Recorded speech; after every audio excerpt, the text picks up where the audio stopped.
क्या माधवी लता तोड़ देंगी हैदराबाद में ओवैसी का किला? हैदराबाद के चार मीनार से एक आवाज पूरे देश को सुनाई दे रही है। 40 साल बाद हैदराबाद में वो होने जा रहा है जो शायद अब तक कभी नहीं हुआ। माधवी लता कौन है जिनके लिए खुद पीएम मोदी ने पूरे देश से एक बहुत बड़ी अपील कर दी है? पिछले कुछ दिनों से सिर्फ माधवी लता की चर्चा सोशल मीडिया पर हर तरफ हो रही है।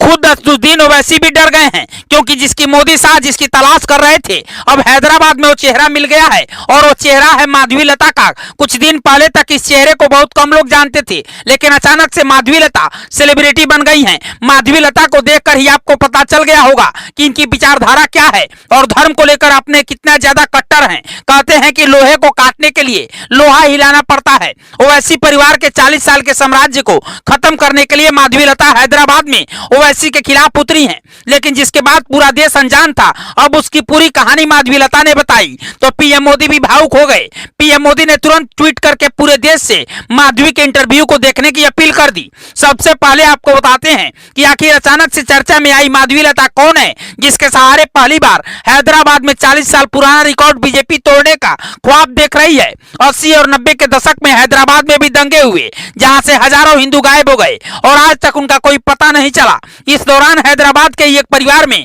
माधवी लता अपने परिवार के साथ छुपकर अपनी जिंदगी बचाई थी। माधवी लता कहती हैं कि हैदराबाद के जिन इलाकों में कभी 100 हिंदू घर हुआ करते थे और आज वहां सिर्फ 5 हिंदू घर बचे हैं। हैदराबाद के हालात ऐसे हैं कि एक 16 साल की लड़की की शादी 70 साल के शख्स से करा दी जाती है। एक लड़की की शादी 18 बार कराई जाती है।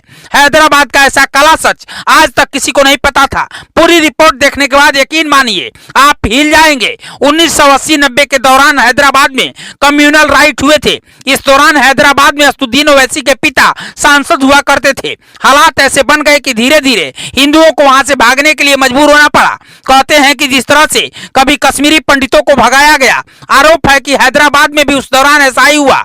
माधवी का आरोप है कि जिन इलाकों में पहले हिंदू बाहुल्य इलाके थे वहां भी आज 100 में से सिर्फ 5% ही हिंदू बचे हुए हैं। इनका आरोप है कि बच्चों को पैसे के लिए आज भी वहां बेच दिया जाता है। इस इंटरव्यू को देखने के लिए खुद पीएम मोदी ने देश के लोगों से अपील की है और इसके बाद से ही माधवी पूरे देश में अचानक से चर्चा में आ गई। इंडिया टीवी के शो में माधवी ने बताया है कि उस दौरान वो बहुत छोटी थी, लेकिन याद है कि घर की महिलाएं अपने साथ मिर्च का पाउडर लेकर सोती थी। रात में नींद नहीं आती थी कि पता नहीं कब कौन अटैक कर देगा। 80 के दशक से आज तक हैदराबाद लोकसभा सीट पर सिर्फ ओवैसी परिवार का राज है, लेकिन अब हैदराबाद लोकसभा सीट से ओवैसी के खिलाफ माधवी लता को बीजेपी ने मैदान पर उतार दिया है।